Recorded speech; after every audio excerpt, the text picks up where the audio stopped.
Thank you so much. I'm so honored to be in such a great room of difference makers. Everybody in this room is making a difference in this world, and that's really important. I want to start out today with a story. It was interesting. I was in Lee's presentation. If Lee's in the room, great presentation. Every presentation I've been in has been phenomenal. Let's give a round of applause to those people. The presentations that I've been in, they've all been level 10 presentations, so it's really phenomenal to hear that and to be a part of this group. And one of the things Lee was talking about was telling stories and how powerful stories are, because they get people out of their left brain where we get really judgmental and kind of evaluative, and there's nothing wrong with that, but stories push people into their right brain, pull people into their right brain where they're more connective and more listening and more conceptual. So that's an important piece. This is a true story that was written in Nautical Magazine in 1929. A ship's captain was out to sea. It had been a beautiful, clear night, and he was just enjoying the moonlight on the water as it glinted off the water, and he looks up and he becomes a little concerned because he sees the light of another ship approaching his ship in the distance. And he says to the signalman, "Please tell that gentleman move 8 degrees to the north." And the signalman does so. And the signal comes back, "You move 8 degrees to the south." Well, now the captain's a little perturbed. I mean, he is the captain. He's used to being obeyed. He says, "Please tell that gentleman, this is the captain issuing this order. Please move 8 degrees to the north." And the signal comes back, "You move 8 degrees to the south. I'm a seaman's first class." The captain's like, "Who is this guy?" He said, you better move 8 degrees to the north. I'm on a battleship."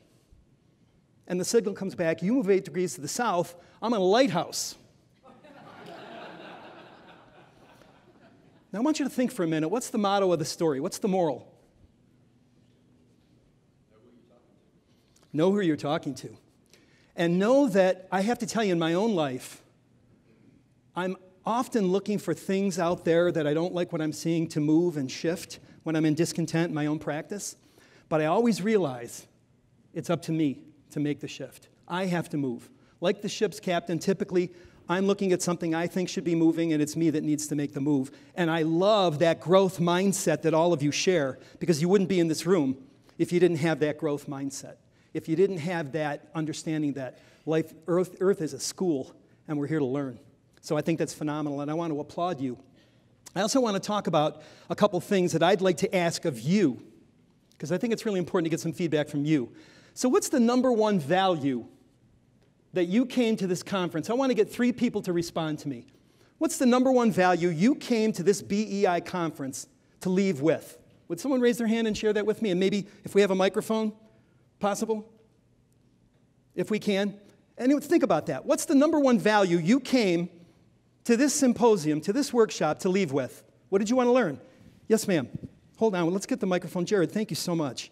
How many times do you see the CEO running microphones, huh? I don't know this necessarily what I wanted to learn, but new relationships. I knew that I was amongst, like-minded individuals, and so I was looking forward to that. Brilliant. Yeah. And are you making those new relationships? Oh, yeah. Excellent. It's Marla, right? Yes. Great, Marla. Glad you're here. To learn how to make new relationships. That's phenomenal. Who else? What did you come here to learn? You're going to make me run today. We're getting your workout this morning, Jared.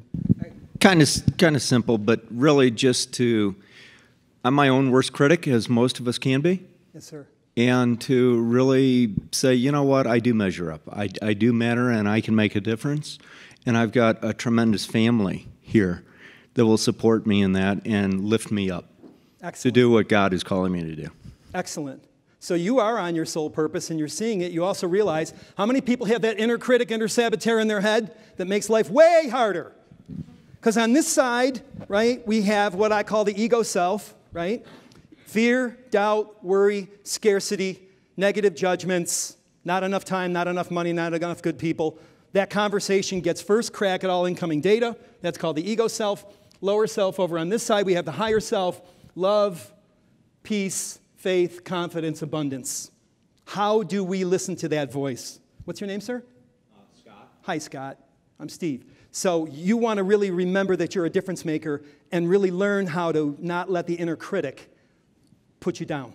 Excellent. That's a terrific thing. So relationships and not listening to the inner critic. Let's take one more. Yes, sir.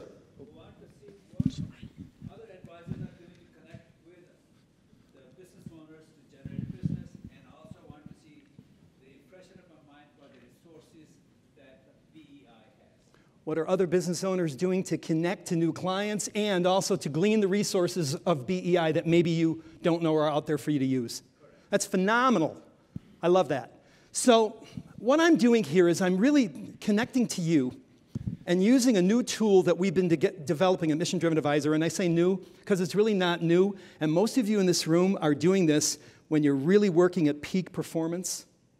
But we put it together in a package, and we call it Mission Driven Advisor. And the idea is to go on a mission and make that mission be your lead thing. That you are, and you've heard this term before. How many people have heard the term servant leader? So that we become servant leaders and use servant leadership, which is a new model of leadership. And so I'm going to start out with our mission here today. And our mission for you, and it's interesting, when I saw John interviewed, yesterday morning they had John, an interview after breakfast of John. Any remember seeing it? And he said, our mission at BEI is, and delivered the mission. And now Simon Sinek has come out with this book called Start With Why, and a lot of you have heard the book by Simon Sinek, Start With Why. But how many of your clients know not just what you do, but why you do it? So I want you to know why we're here today. And we're here to deliver extraordinary value, uncommon value, that helps you increase profitability and momentum in your practice while enhancing inner peace and joy. I don't want you to necessarily be only more profitable, because inner peace at the cost, profitability at the cost of your inner peace oftentimes isn't worth it. And there's so many times I run into great people in this business that we're in, which is making sense of money. That's really what we're doing. You know, one of the biggest contradictions, two biggest contradictions on the planet, money and God, right? We're not going to talk about the latter, but we do talk to people about the former, don't we? So you're making sense of that for people. And our mission here is to help you get better at doing that by learning how to deepen building relationships and building trust with clients. And we call this the Producer's Practice Building System. And we create that there's two kinds of people in the world. There's producers and consumers. And I don't want to use those terms the way that our economist yesterday might have used them. A producer is somebody that produces goods and services, and a consumer is somebody that consumes them. We think of a producer as somebody that intentionally creates more value than they consume. And why is that important? Because there's consumers, they're the takers of the world, and they consume more value than they produce. And why is this important if you're in the business of money? Because dollars follow value. It's a simple truth that when we're creating value for people, dollars follow value. So I want you to understand that there are certain principles that we use in this Producer's Practice Building System. And the first thing we do is we help you manage your mind and get away from that inner critic, that inner saboteur that is exhausting on a daily basis. And remember that inner critic always gets first crack at all incoming data. So you've got to do something to manage that inner critic. When you're managing that, and you can get over here to this higher self, and you're expanding your higher self using the tools and techniques that you're learning and the resources here at BEI. And really manage three things really well. Your energy, number one. Your time, number two. And your money, number three. Being great stewards of your energy, your mental capital, managing your mind, your most powerful tool and resource. Very few people are talking about what your most powerful resource is. It's here. And how well are you managing your mind? Then how well are you managing your time? Making sure you're doing your prime money-earning tasks during those prime sales-producing time periods. How well you're managing your time. And finally, how well you're managing and stewarding your money. And so we put these things into a package that we call the Producer's Practice Building System. Because life is not designed to hand us success, but rather to give us challenges that require us to grow. If I'm in the lower self, those challenges are going to break me down. When I'm in my higher self, those challenges will build me up. We build up muscle, we build up strength, and we get stronger, and we help more people. The more people we can help, the more value we create, the more money we make. We want to do it in a way that's not eroding your inner peace, but in a way that's enhancing your inner peace and your joy. So let's dig into that. Why is it that we have this lower self? Well, there are limits to human knowledge. And this is really good to know these four things, because most of us know about the first two, but very few of us know about the last two. The first aspect of human knowledge is what you know that you know. People get locked into what they know they know. What do I know that I know? I know if I spend more than I earn, I'll eventually go bankrupt. I mean, simple things like that. The second level, what you know that you don't know. I know that I don't know how derivatives work. I mean, I could probably explain it as a tool, but I really don't know how they work. I don't know that they do work, actually. But I know that I don't know it. But here's where we get into the two dicey areas that are really important. What you think you know but don't. What you think you know but don't. And I'm going to put this into a context right now. I was listening to, I think it was Dan and Karen and Pat and Chip yesterday morning in the first program, and I found it so fascinating that here's these people that are clearly top 1% producers in this business, in our industry. And they all were talking about referrals and personal introductions. And I want to ask everybody in this room, by a show of hands, how many people methodically use a personal introduction or referral system with every single client? By a show of hands, raise your hand high. Just 1, 2, 3, 4, 5, 6, 7. And that's usually what I find. I think there's 100 to 150 people in the room, and we usually find 6 to 7%. Now, if I were to ask you how many people know that's an intrinsic and critical part to your practice that you want to master, every hand in the room would go up. Why aren't we doing it? We have resistance to it. We have resistance to it. We're allowing this lower self to jump in and say, you know, I know I'm meant to get it, but I run out of time. I know I'm meant to get it, but it makes me feel, I know I'm meant to use referrals. If we could have you walk away with one thing, which is methodically using a personal introduction system with every single client that was integrous and honorable, that actually made the client feel powerful, that would be a massive takeaway for you. We polled 100 advisors about 6 years ago. Their biggest problem, CPAs, money managers, life insurance agents, P&C agents, realtors, mortgage brokers, 100 of them. What was your biggest issue? And 62% of them said, where is my next tier 1 client coming from? That was their biggest issue. Now, there were 4 other issues that made up the rest of that pie, but I found that fascinating that our biggest issue for me and for you, for the most part, is where is your next tier 1 client coming from? And the truth is, if you realized that you have a way that you're not using because you have some sort of limiting belief that's coming from your lower self, that's preventing you from methodically using a referral system, and you're able to walk away committed to use a referral system, which is part of what we do in our practice building system, I think that would be really valuable. If you could walk away knowing and creating certainty to say, I know where my next tier 1 client's coming from. Now, I want to say Lee put up 10 ideas in his how-to segment at the end. Blogs and emails and webinars and podcasts and all these great tools. And I want to tell you, we do 9 out of 10 of them. My daughter Jen and I were sitting here. Jen is in the room right now. And we were sitting there and we were nodding because we do 9 out of 10 of them and we get business from all of them. But there's no greater, we track it, source of where our tier 1 clients come from than our personal introduction system.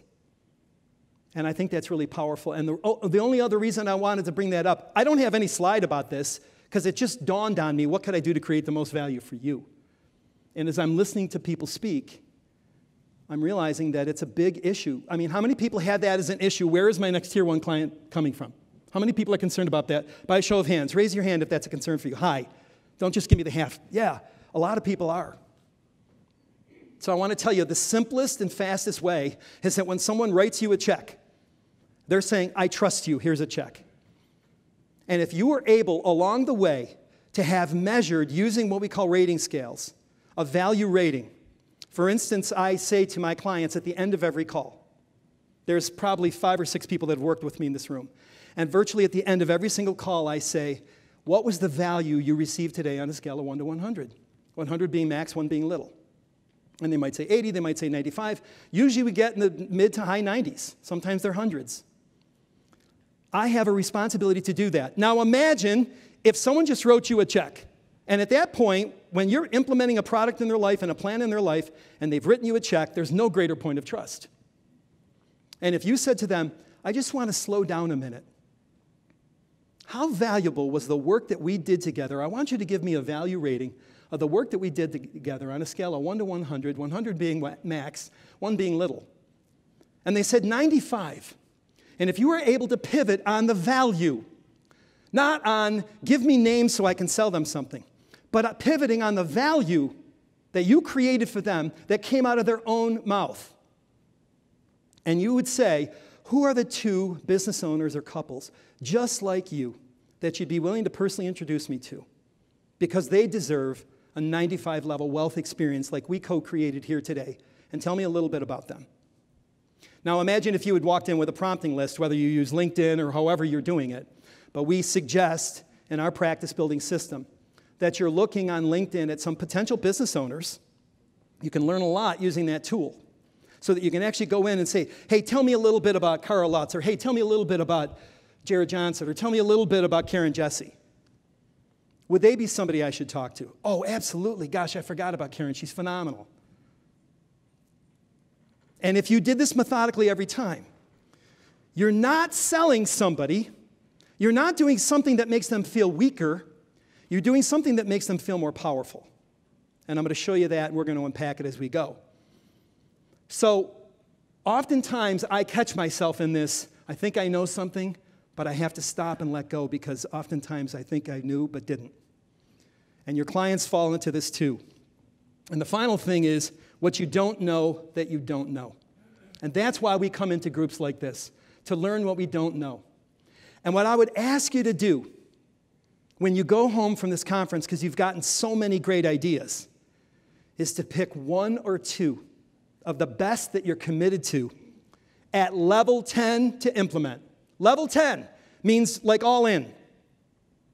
The ones that are 5s or 6, put them aside. If you do anything, you're not a 5 or 6 crowd. You're 8, 9, 10 people. If something lit you up at level 8, 9, 10, that's the thing you got to do. That's the thing you need to do. Does that make sense? Okay. So I want to give you a sense of when I say what you don't know, you don't know. And some of you have seen this before, and I've used this a lot, and other people have occasionally used it, and I wrote this in one of the books that I wrote recently. And by the way, I gave you a book, Prosperity Paradigm, and I would love it if you at least give it a shot and read it, because I think it'll be valuable for you. So what I want you to do is look at this card, and I want you to read it 1 time through. Okay, just read it 1 time through, start to finish. I know this is a high-level crowd, college educated, no problem, you'll get it. There's no tricks up here. Okay? So for $100, what did it say? Anybody got it? Finished files are the result of scientific study combined with the experience of many years, which doesn't really mean anything. But this time when you read it, what I want you to do is count the number of times the letter F appears. And there's no tricks here. There's no F's in the word exercise. Nothing's hidden. I want you to count the number of times the letter F appears. Okay? Read it 1 time through. Count the number of times the letter F appears. Okay? So, by a show of hands, how many people saw 3 F's? By a show of hands, raise your hand really high so I can see it really high. Most of the room is 3. How many people saw 4? How many people saw 5? How many people saw 6? Anybody see more than 6? This is a great group because usually people raise their hand and then they're making stuff up. There's 6 F's, but I want you to notice why most people see 3. Tell me why. What happens in the word of? Yeah, as children we're taught to read phonetically. There's a system that's going on in our basic inner self, our inner child. And every word has a letter, but in the word that has a sound associated with that letter. But in the word of, it's not an F sound, it's a V sound. And therefore, as you're looking for F, your mind skips over it because of what you learned in grammar school 40, 50 years ago. And we call that 3F consciousness in our thinking. And all of us don't know we do these things, and we do them every day. And this is why people need you, and this is why you have to understand the limits of human knowledge. And the way you countermand it is the first principle that we talk about. And this is the one guiding principle of our course. And if you take anything away from this presentation, I just want you to hear it and then write it down. And some of you are doing it, and some of you are absolutely fighting it. And the principle is called hard easy. And hard easy says this: every moment you face a decision, if you commit to do the hard thing first, what appears to be the hard thing first, you make the rest of your life easy. Now, what are we programmed to do as human beings? Easy, hard. And hard easy is based upon what I call the 1 degree shift. The 1 degree shift is, don't try to implement hard easy. 10 degrees in your life, 50 degrees, you'll never be able to implement it. But 1 degree in your practice, 1 degree in your practice. The one thing you're going to take home from this BEI event, this phenomenal event, what is it to you that you're willing to commit level 10 to, and that you're willing to practice it hard easy? And why is hard easy so critical?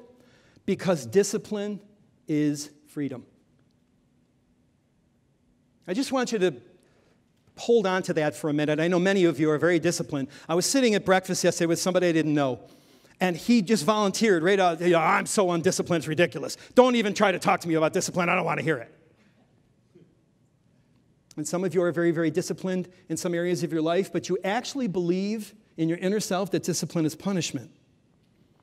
So let's look at, in transactional psychology, there's 3 versions of self: the child, the parent, the adult. The child believes discipline is boring, eschews it, pushes it away. When I'm in my inner child, I don't want to know about discipline. The parent knows discipline's important, but uses discipline as punishment. Therefore, when being disciplined, feels punished. How many people feel discipline as punishment? Truly. A lot of us do. And yet, when we get to the tip of the pyramid, the adult, this is somebody willing to implement a growth mindset, willing to move from, I know that one. This guy's trying to sell me a program. Yeah, I know. From that to I don't know. When we move into the I don't know, and then we're willing to practice, build, using hard, easy, and specific principles, and there's really only a couple of them. We move beyond overwhelming complexity, which many of you are stuck in, overwhelming complexity. And you move into what I call elegant simplicity. The adult, at the tip of the pyramid, practices the complexity on the other side, which is mature simplicity. And Lee was talking about it this morning. What do? You know what we do for people? We help them achieve goals they can't achieve without help. That's what we do. As life coaches, and we're all ICF certified in our program, all our coaches, 10 coaches, all are certified by the International Coaching Federation. So we think that's important, the licensure. A lot of people say they're coaches, but they're not licensed. That's why I think it's phenomenal you're all here licensed or getting licensed in exit planning, because so few people have a coherent strategy to leave their business feeling great and knowing what they're doing after. So I think what you do is really important. So why don't you repeat after me? Ready? Discipline is freedom. Discipline is freedom. Oh, we can do so much better than that. Come on. Discipline is freedom. Discipline is freedom. Now imagine if we all believed that. And imagine if we decided to just practice at 1 degree. And that's where we're going, and that's what we're looking for. So I want to talk about why being on a mission is so important. A lot of people know who Abraham Maslow was, one of the founders of the personal development movement in the United States of America. A lot of things spun off Maslow, EST, Landmark, LifeSpring. I mean, Maslow was one of the purveyors of the personal development movement in America, and many of you are personal development experts. In many cases, you are. And what Maslow found is that we all share the same level of human needs, and we realize that these same level of human needs actually align with levels of leadership. So when you're in survival mode, you're a situational leader. You only lead when you have to. People don't follow situational leaders. Then you get up into safety, the second level of Maslow. Once survival needs are handled, safety needs click in. And then building your tribe, love and belonging needs. That's level 3 leadership. And why are these all in red? Because Maslow called these bottom 3 deficiency needs. And that when we move up into the top 2 levels, servant leadership, becoming a mission-driven advisor, something amazing happens. Proficiency needs. People start to automatically refer. You become proficient. And this is why the shift from selling to serving is so critical. And if you look at the top level, we call this transformational leadership. Love is the motivation. And it's the idea of Maslow's highest level, which is that a man and a woman sees an unfulfilled potential within them, and they seek to self-actualize it and turn that potential into the actual. And that's why all of you are here, because all of you have a discontent. You have not fully self-actualized. And you come to conferences like this to learn how to do it. And that's great. That's what a growth mindset's about. There's more. You've committed, no matter your age, to make your future bigger than your past. And I think that's really powerful. And so the shift from selling to serving begins with a shift in intention. It begins with letting people know your why. From proving worth to providing value. When you shift your intention from proving worth is about who? Me. Providing value is about who? The client. You access a new level of power and proficiency. And make no mistake about it, business is a practice of power in which clients always align with the most powerful offers they can get. Clients don't choose the best offer. They don't choose the most logical. They choose the one that makes them feel most powerful. Business is a practice of power. So if you come and you're telling a client what you think they need, that's not as powerful, God bless you, that's not as powerful as you asking them what value is to them. And then building trust by caring enough to ask what's important to them. And once you have trust, you can give them what they need. This is just human nature. This is a simple behavior modification fact that if you say it, it may be so, but if they say it, it is so. And so the whole practice building around this producers group that we've created is a methodical practice in learning how to build a relationship with a client by leading with your mission, by letting them know why they're there, and then putting the burden of proof on them to declare their own value proposition, because clients love to buy but hate to be sold. Would you agree with that? Clients love to buy. And when what you've given them makes them feel powerful, and they had part of the creative process that they collaborated and co-created it with you, now they've got a vested interest. You just released them to buy their own creation. Is that making sense? So that when it comes time to get referrals, you get a really high value rating, and they're not hearing, give me names of friends of yours so I can bug them and sell them. That they're hearing, who do you love and care enough about that you'd be willing to personally introduce me to so I could create an A+ wealth plan for them, like I was honored to create for you. And we don't call those referrals. We call those personal introductions because we believe they're a person, and we believe people are assets in this world. People are assets. So this is the shift in intention. The intention to sell diminishes power down to Maslow level 3 or lower. So how many of you, and every one of us in this room, including me, has had this feeling, I've been doing this for 20, 25 years, and I don't feel like I have any momentum right now? How many people have felt that way in this room? And those that aren't raising their hand are fibbing. The intention to sell diminishes power down to level 3 or lower. You are deficient when needing a sale and thus create a disadvantage. You're then required to prove that you and your offer are worth buying. Now you're proving worth to people. This elevates the client's authority into dominance over you while weakening your self-esteem. Because remember, self-esteem was level 4 of Maslow. But when you're down in deficiency mode, you're not at that level. You don't feel good about yourself. And they feel it. And they feel like they're in the wolf pack above you. You intentionally put them in a position of superiority over you. They feel put off by that dynamic and typically don't exchange. Why? Because they don't feel powerful. They feel weakened by your weakness.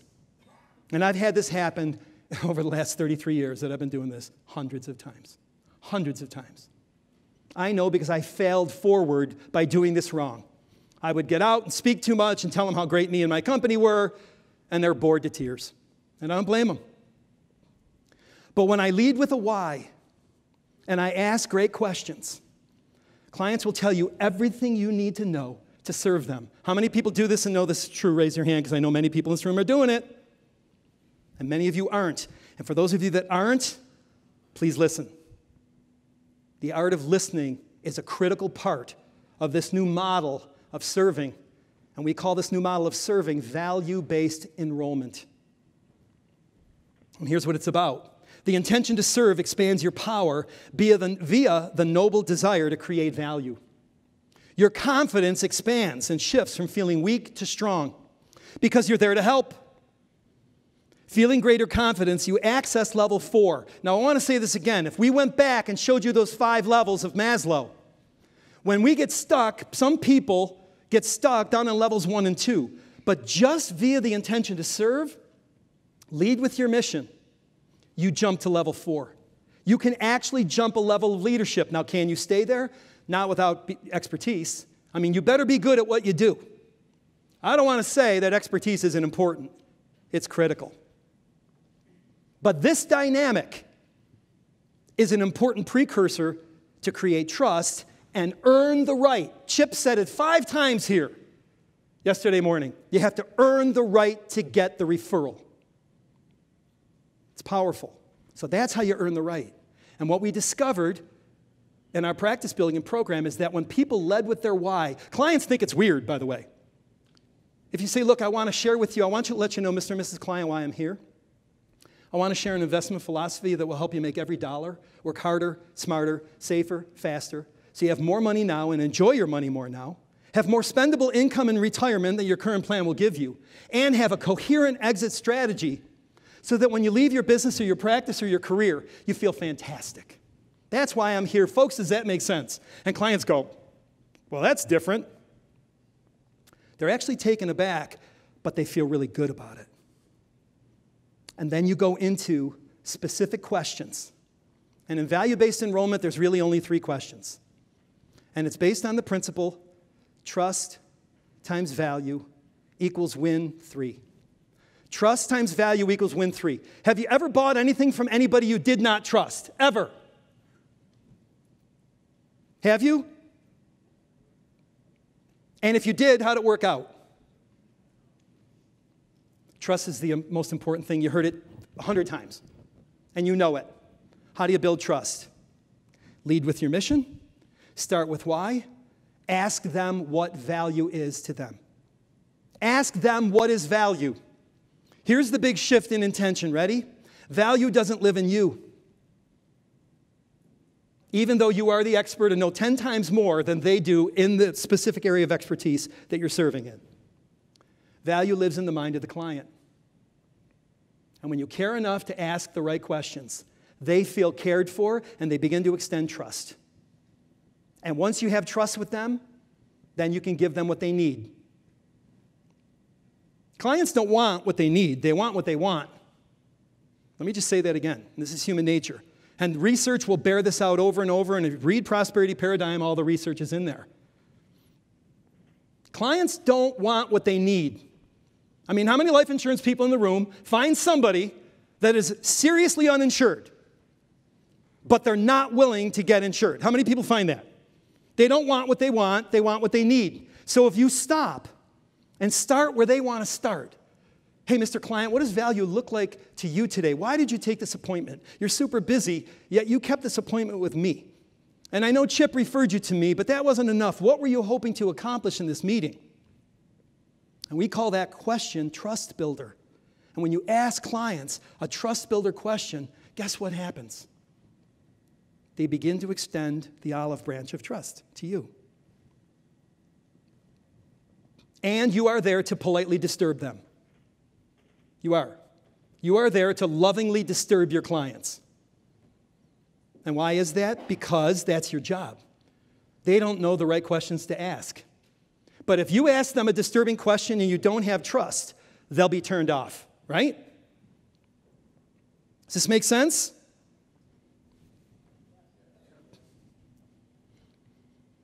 Feeling greater confidence, you access level 4. You become a servant leader. You become proficient. The burden shifts from you having to prove worth to their having to declare value. Once they do, you can tailor the plan to specifically address their needs, creating favorable conditions for them to buy their own co-created plan. So that's what value-based enrollment is. And the idea of it, we call it a new idea of value-based enrollment, is really the shift from selling to serving. And when you make that shift, the referrals and the amount of sales goes through the roof. An IDEA is an acronym used to remember the new mindset of value-based enrollment. Value-based enrolling involves mastering each of the 4 stages of an enrollment conversation. The 4 stages of an enrollment conversation are, number 1, connect. Connection. Do you know how to connect to people? Number 1. Number 2, concern. What is their concern? Why did they take the meeting with you? Number 3, clarity. That's where you educate them. You're educating people and getting them clear about what they need to move to the next level. And number 4, commitment, and that's where you close the sale. They make a commitment to work with you. When we focus on each stage one at a time, the process becomes graceful and easy. Prospects always want value, but in the right timing. When you help them get clear on what they want and how they could best go about getting it, and whether or not there's a win-win that works for you both, that's when they feel empowered. And the IDEA model helps you remember what these stages are and how to move people through them. Now, I want to talk about what value is, because how many people know what value is in a financial context? And what I find very few people do know what value is. Value is any person, product, or service that, number 1, alleviates threats.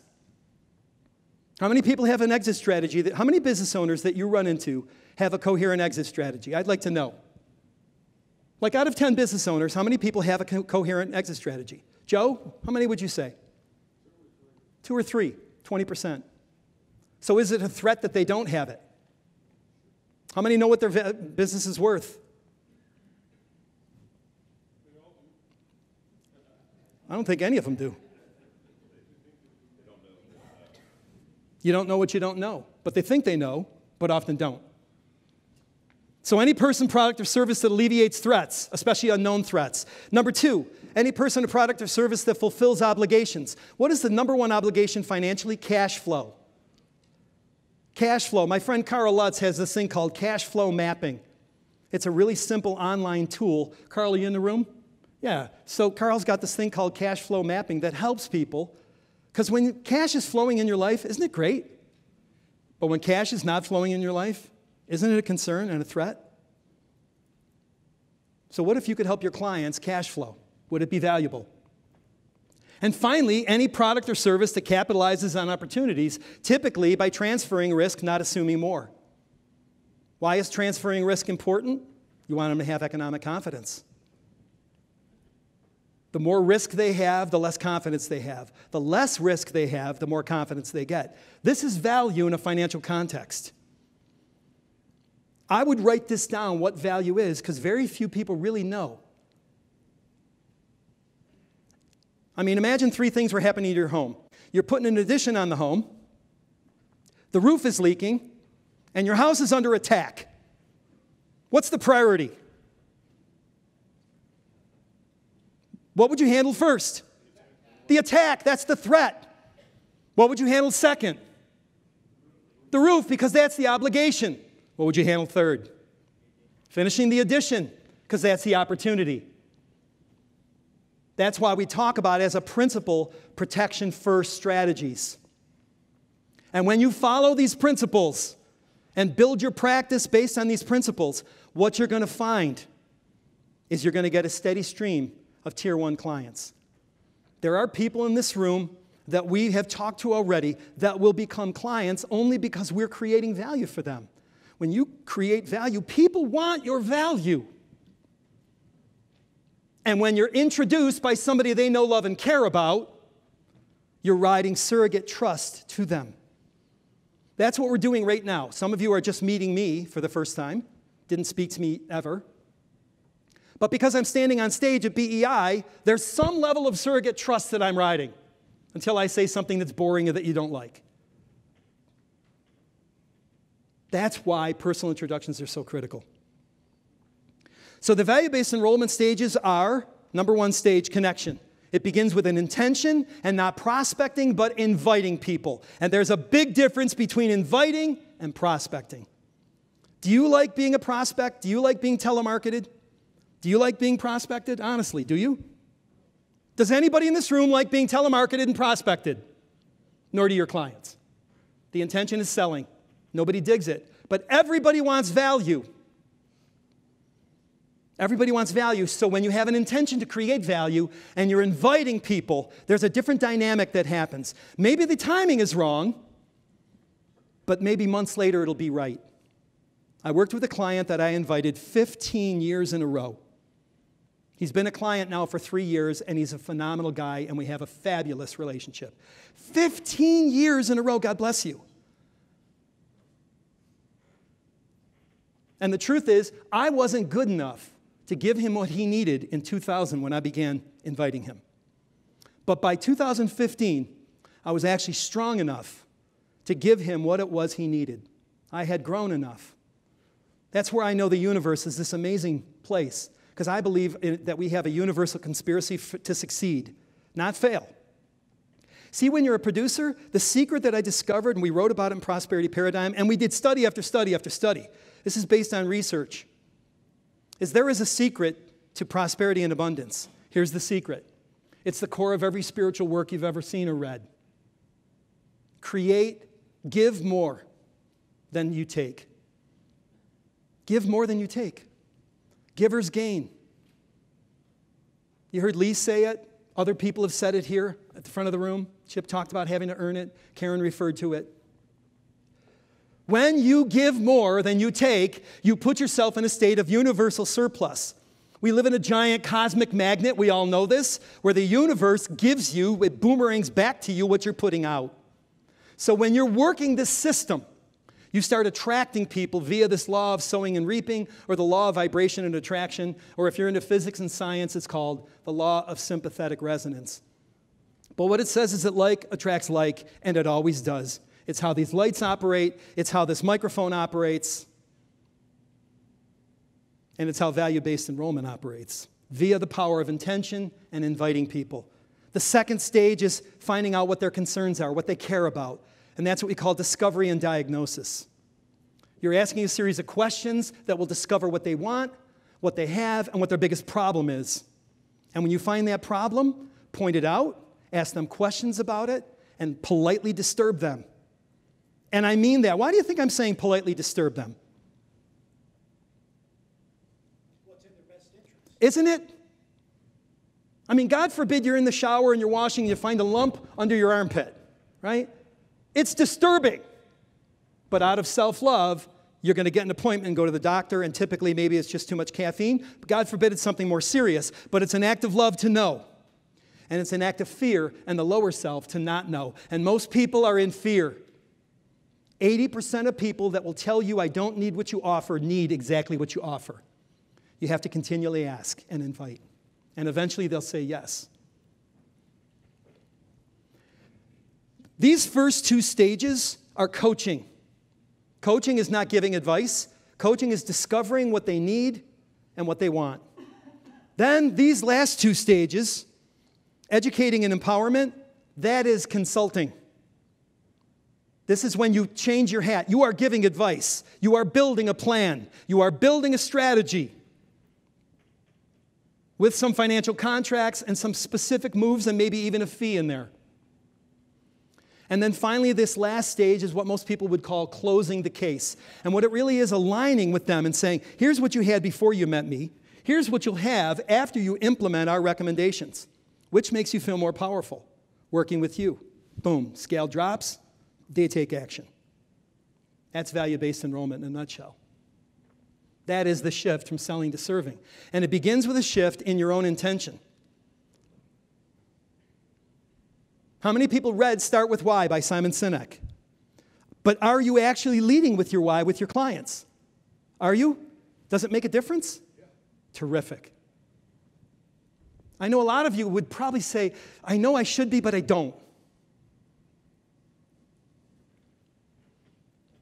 And so we talk about a series of questions. Each of these has a question to it. Intention. I'm here to create extraordinary value today. What does that look like for you? You see, I actually opened with that question. So if you led with your why and then you said to somebody, look, I'm here to create and share some uncommon knowledge, a unique investment strategy, a unique exit strategy, a unique money management strategy, a unique insurance strategy, whatever it is. But first I want to check in with you and get a sense of what you were hoping to accomplish here. I mean, you're super busy. I see your beautiful family there on the desk, and yet you took this meeting with me. Why? What were you hoping to accomplish?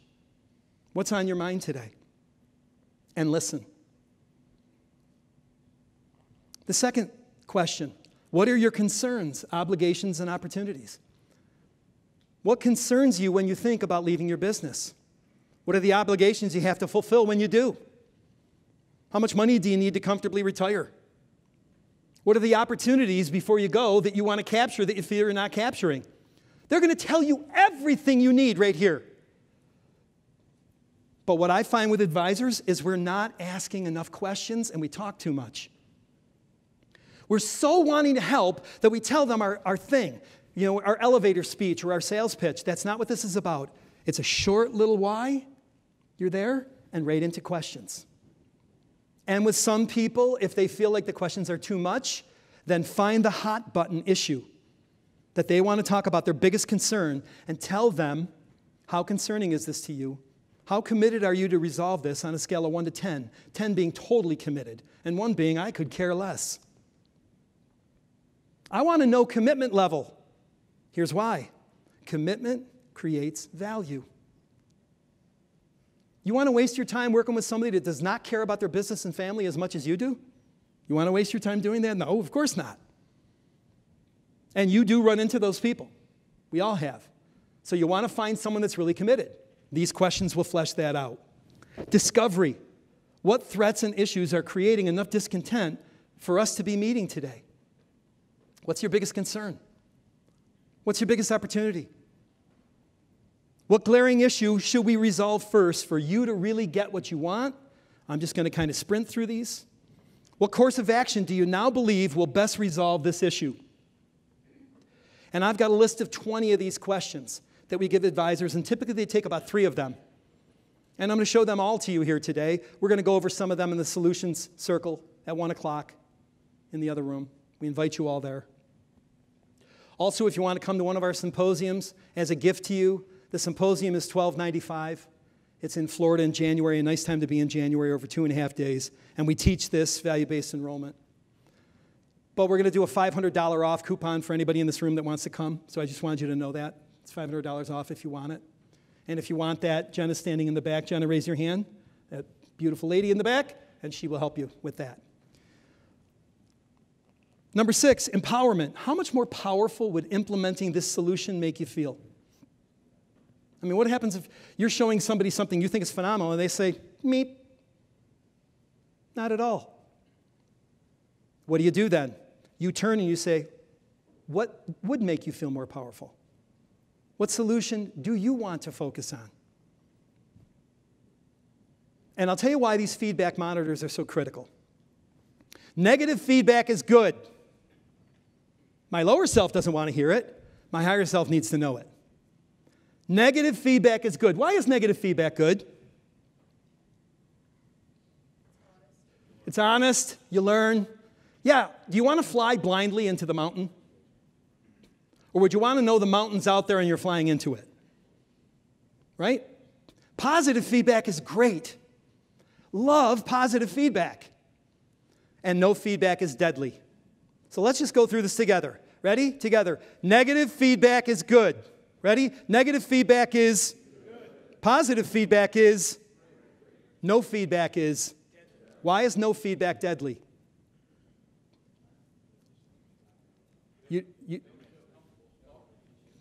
Exactly. You don't know where you're going. You don't know what you have. Alignment. What would be the value of making these changes for you, your family, and your business? This is when clients are telling you, if you've used feedback monitors and you've measured value all the way, and you've measured their commitment level to resolve their problem, and then you say, what would be the value of making these changes? And they're going through and telling you, those are buying signs, clearly. And then finally, do you have enough confidence in the work we've done together so far to implement my advice today? And if you've done this, they're going, of course, why wouldn't I do this? And here's the amazing thing. It doesn't matter how big the exchange is. It could be a $10 million 10-pay. It can be $5 million of equity transfer. It can be a huge fee in an exit planning case with life insurance and equities later to come. It does not matter how big the case, because when value is their idea, they will want to buy their own creation. And so I've talked about a couple principles, and I want to go through them. I call these the prosperity principles. Hard, easy. Every moment you face a decision, by committing to do the hard things first, you make the rest of your life easy. And we talk about how many degrees of a shift using hard, easy. Just 1 degree. And I'll tell you why this is important. Being a financial advisor and being in the business of money is hard. It's really hard. There's a cute story about 2 guys that pass away on the same day. And they go up to the pearly gates, and they see St. Peter at the pearly gates, and St. Peter said, "Men, you've both lived exemplary lives. You both come into heaven. Welcome to heaven." And the first one is Lenny Cohen, financial advisor from New York City. And Lenny proudly strides up, and he gives Lenny this beautiful golden staff with a beautiful ruby at the top and a beautiful silk gown and robe, and he strides off into heaven. And the second guy is Pastor Smith from Kentucky. And he thinks, oh my gosh, the financial guy got that. What am I going to get? Comes up to St. Peter. St. Peter hands him a little old gnarled stick and a burlap robe. And St. Peter says, come on, Pastor Smith, in heaven. He goes, whoa, whoa, whoa. St. Peter, not that I'm not grateful to be going into heaven. I mean, I'm really honored. But the financial guy gets the gold and the robe, and I get the staff and the burlap. What's up? And he said, Pastor Smith, I got to tell the truth, and I always do. You know, when you did your sermons on Sunday, people slept. When they invested with Lenny, they prayed. Being a financial advisor is tough. It's tough stuff, right? Hard, easy. Number 2, people are assets. People are assets. We are raised in the scarcity paradigm that money is the prime asset on this planet. It is not. If I gave you $50 million and put it in a briefcase and stuck you in the middle of the Sahara Desert with no way out, what's it worth? Nothing. Currency without human beings to exchange it with has no value. People are assets. I talk about protection first because I believe that if the primary source and resource on the planet is human beings and people, especially wise people, I would go as far as to say that wise people are assets and ignorant people are liabilities. I know that sounds rough, but I would say if we're going to be truthful, we want to contextualize that. But if the primary resource is human beings, the first financial move must be protecting the economic value of human life. Number 4, money follows value. The ethical way to make more money is by creating more value. If you create more value and you up-leverage your offer to more people, and you're getting more and higher levels of people to work with, you're going to make more money. It's that simple. We know the principles. Value lives in the mind of the client. Anybody struggle with this one? The value lives in the mind of the client?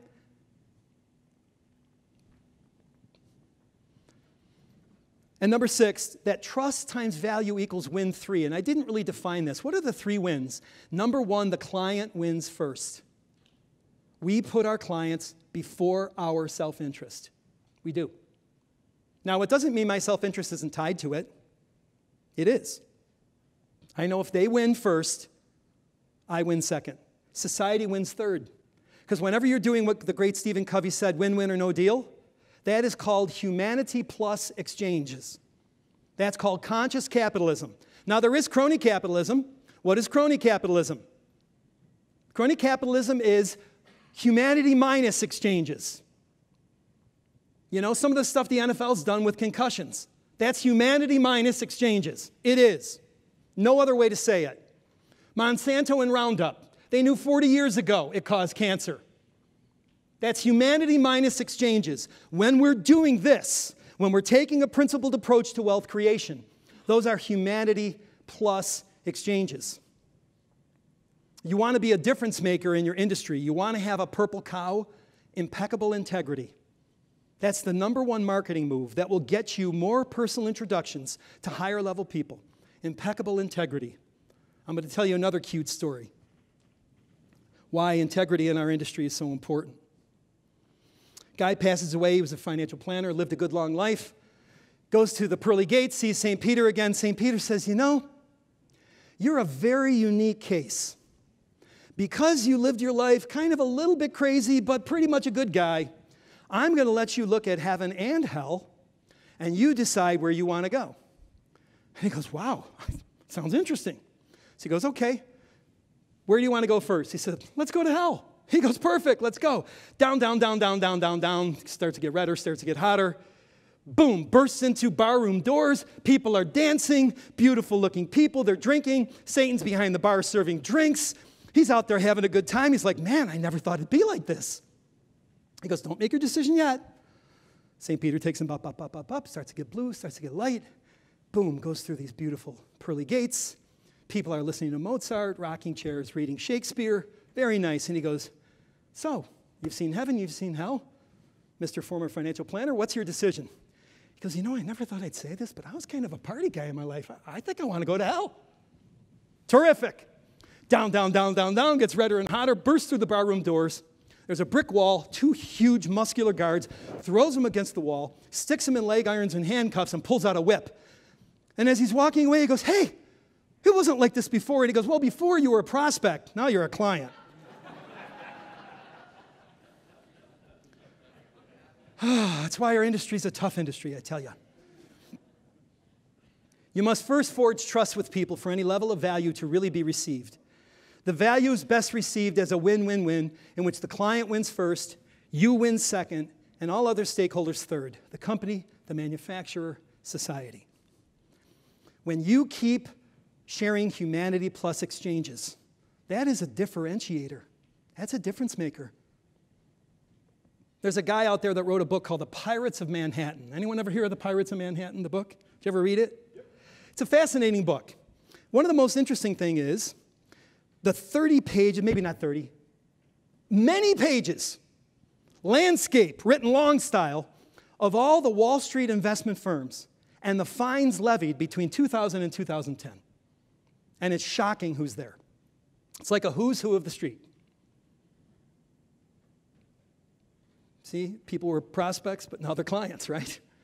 We want to be really impeccable with our integrity. This model of value-based enrollment is one of those models that will help you do that. And most of you are probably 90% there already. I just want you to make sure that you're solving your biggest problem, which is typically where is your next tier one client coming from. And I want to talk about the art of listening, and I'm not going to go through this slide because it's a long slide, but basically it talks about the power of questions. And I'm just going to read the first one. Questions push us to more. Answers make us think we're done. Think about it. Once we get the answer, we are done. We've discovered whatever it is we wanted. There's no need to go further. But when we have questions, we're pushed to more, to keep going until we get the best answer. It's in the push to discover that you learn far more than just the answer to one question. It's how you co-create new possibilities and innovations.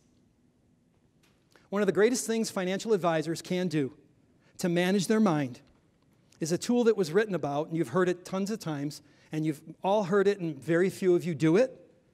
But I would lovingly challenge you to think about doing it, which is develop a meditation practice in the morning. And there's a book that came out recently by Tim Ferriss called Tribe of Mentors, 150 of the most successful people in the world. And he asked the same 7 questions as those 150 people. One of the questions was, what's one of the great hidden secrets to your success? About 75 out of 150 said meditation. Managing my mind. Meditation teaches you how to manage your mind. If you can manage your mind and tell your time and money where to go, if you can't tell your thoughts where to go, it's hard to tell your time and money where to go. And that's why most people ask where it went. So I'm going to kind of jump over this because I want to show you a couple things that I think are really important. And we talked about these wisdom questions. And I led with an intention, and I said, God bless you, I said this intention. And this is just an example of an intention, of a why, of a mission statement. I led with one. John led with one yesterday morning, kicking off this symposium. I think it's important for you to understand the power of this. So here's the intention that I used. I want you to know why I'm here. to share an investment philosophy that will help you make every hard-earned dollar work harder, smarter, safer, and faster, so you feel more financial security now, more spendable income in retirement, and have a coherent exit strategy that allows you to leave your business feeling fantastic, feeling great about the next aspect of your life. And then here's these trust builder questions. To do that, I just need to ask a couple questions. Is that okay? Very different shift in style. And here's trust builder A. I'm not going to go through them. Trust builder B. I'm going to go through all these in the solutions circle just for the sake of time. Discontent detector. When thinking about big financial events in your life like weddings, college, or retirement, what's your biggest concern? Now we're moving into the second phase, concerns. And then here's these 20 questions. How much more money do you think you'll need to save to comfortably retire? Have you ever worked with an advisor before? And if yes, what was the experience like? Is somebody currently managing your plan? And if yes, whom? What is your level of satisfaction with the performance of it on a scale of 1 to 10? 1 being dissatisfied, 1 being totally satisfied. What missing ingredient would make your financial plan perfect? We're going to give these all to you. I'm just giving you a sense of how powerful these questions are. Why is the art of listening so critical? Someone tell me, why is the art of listening so critical? Yes, sir. If you don't listen, understand their values, you can't bring value to them. Beautifully said. If you don't listen to them and understand their values, Chip said we get referrals with people that share our values. Whew, it's powerful. What current financial obligations are you most concerned about being able to fulfill? This is where you can start coaching and consulting too. Do you have an exit strategy? What's your business worth? Start politely disturbing people. Start asking them questions that are meant to disturb them. Why? Because human beings are more motivated to move away from discontent than towards pleasure. Human beings are more motivated to move away from pain and away from doing what's wrong than do what's right. I have a friend that was pre-diabetic for 20 years. Started passing out, went to the doctor and said, well, it finally happened, you're diabetic. Then he started eating right. Then he started exercising. How many times have you heard this story? Be the challenger to your clients. Many of them are pre-diabetic right now. And I don't want to say anything negative about that because some people have it without ever having, certain types of diabetes we know people are born with and just genetically have. But some of us, we know what's happening in America today. When we're eating the wrong foods and not exercising, we know we can, cause that to happen in our own lives. Does someone assist you in making your financial decisions? I mean, these are critical questions, and I'm going to jump right to the last one because I think it's so critical. Oh, by the way, number 12, do you have a coherent exit strategy in place to confidently leave your business or career? And we suggest people that are new advisors have these on an iPad.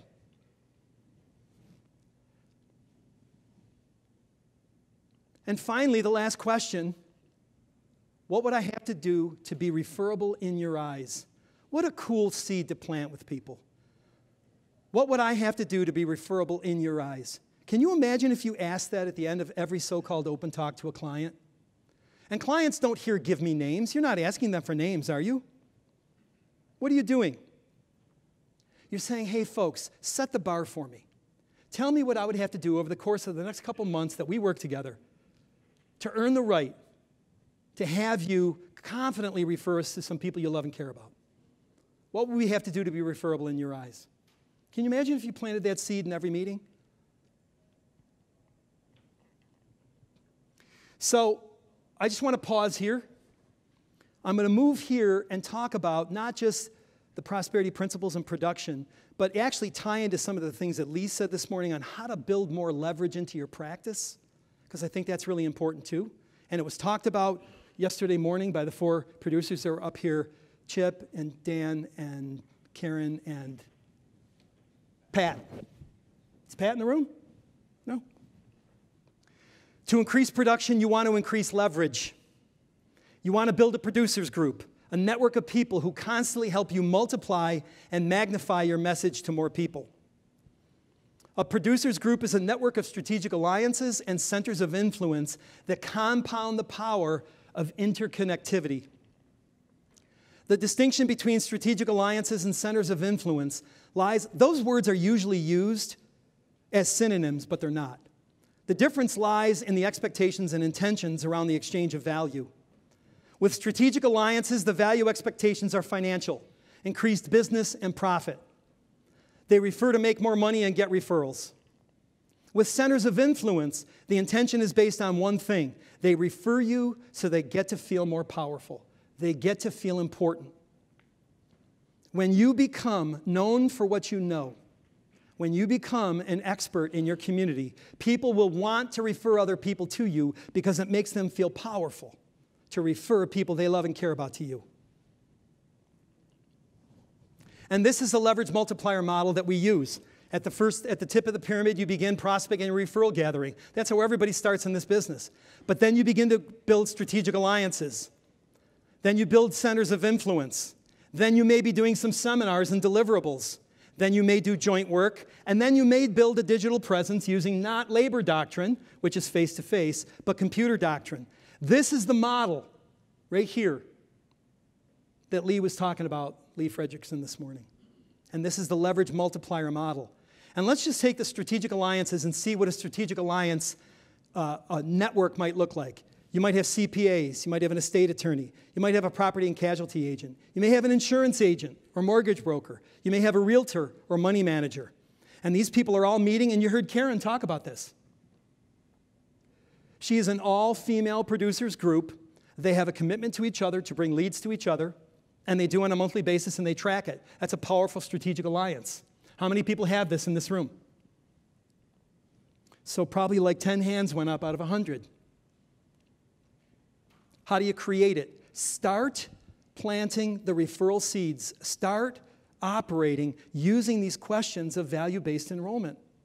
People will start referring you to other people that you can build into your strategic partnership. Start looking for people that, like an insurance agent, if you're a CPA, look for an insurance agent or a money manager that shares your values. This is all about who shares your values in a strategic alliance. That's what it's all about. What does the center of influence look like? Social leaders, family leaders, religious leaders, political leaders, business leaders, key executives. Each of them is in a group. These are centers of influence because each of them is a leader. People would meet with you on the strength of their say-so. So the insight I want to share with you is how might you build this? And we do this with any agent that says, Steve, I don't know how to begin building my own producers group to get more referrals like this. And so one of the things that we do is we create this thing called a board of directors strategy. Some of you have done it in this room. It's not difficult to do, but it is a hard, easy task. And what you would do is this. The board of directors strategy is you start by making a list of your top 10 clients. The people that are not only the right demographic, the kind of money they make, are they married, do they have kids, where do they live, the car they drive, all those avatars, if you will, using digital terminology, but also the right psychographic. They share your values. They're caring, they're smart, they're good, they're coachable. So these top 10 clients have to have the demographic and the psychographic, okay? And you individually invite each one to sit on your board. You tell them you're starting a board of your company and you want them to sit on it because you share values with them and you respect what they do business-wise. And here's what we're not doing. We're not meeting all day long and taking minutes and doing all that crap to waste your time. It would be you and I even meeting over Skype, Zoom, telephone, or over a breakfast, and I'll buy breakfast. And I just want to pick your brain about some best practices of what you're doing. So would you sit on my board? And most people would say yes. And what you do then is in person ask the following 3 questions. Question number 1, what's the best thing that happened in your business over the last month? Like, pull out of them this positive focus. What's going on in their business? And then offer the best thing that's going on in your practice. Tell them I'm writing a book or starting a board of directors and having you in it's, an honor to me. Second question, what are you working on now that's got you really excited? What are you working on right now that's got you really excited? Again, offer your authentic answer to this question. And finally, in what area of your business do you need the greatest support? And really help them in any way possible. They're going to tell you. And they might say along the way, hey, I thought I was going to sit on your board and help you. You're going to help me. I want to share with you the area of greatest discontent in my practice. You and your wife and your business partners are tier 1 clients of mine. Who do you know that you'd be willing to personally introduce me to that you think would get value from the kind of work that we do? And tell me a little bit about them. And they would absolutely be willing to do that. No problem. Because you're taking them through, in the first 2 questions, even in the third question, creating value for them. And when you create value for other people, there's this law in business, and it's been brought up time and time again here, the law of reciprocity. That when you do something good for somebody else, if they're a good person, and because they're a tier 1 client, they are good people. They're the right demographic and the right psychographic. They'll want to reciprocate back to you. And they'll want to give you the names of these people. And any time we've given an advisor, whether a CPA, money manager, insurance agent, realtor, a PNC agent, doesn't matter. This strategy, it works every time, but it's a hard easy. So how would you begin it? Take 2 minutes and write down the names of your 10 ideal clients. Like literally right now, if you will, just take 2 minutes and write down the names of 10 ideal clients. Can you do that? I want you to just pull out a pad, if you will, and write the names of 10 ideal clients. Who are your ideal clients? And are you willing to do it?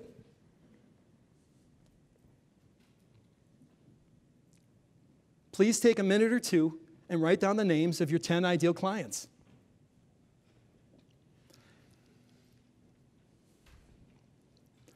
And just play along. Because the worst that can happen in this exercise is you look at your avatars. These are the people you want more of in your practice. Some of you don't know who they are. Some of you know exactly who they are. But many of you don't know their psychographic. You know the demographic. You know how much your ideal client earns. You know typically where they live, the kind of car they drive, the home they live in, if they're married or not married, single or divorced. You know those things. Those are demographics. But what are the psychographics? What are their values?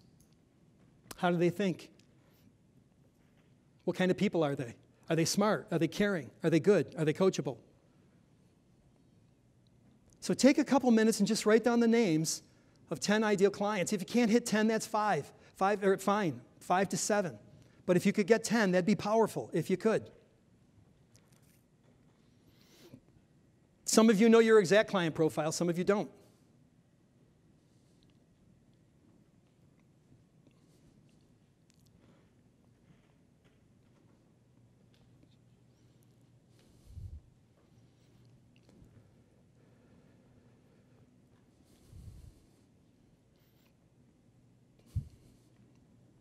I'm going to take one more minute and let you finish doing that, and then I'm going to close with a story.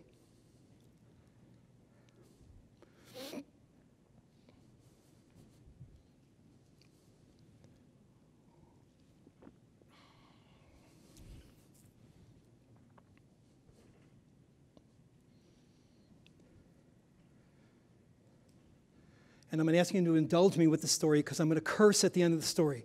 One curse word in my presentation. Is that okay? I hope that's not going to offend anybody, because if it is, I'm just telling you, I got one curse word at the end of this presentation. The whole presentation, just one, though.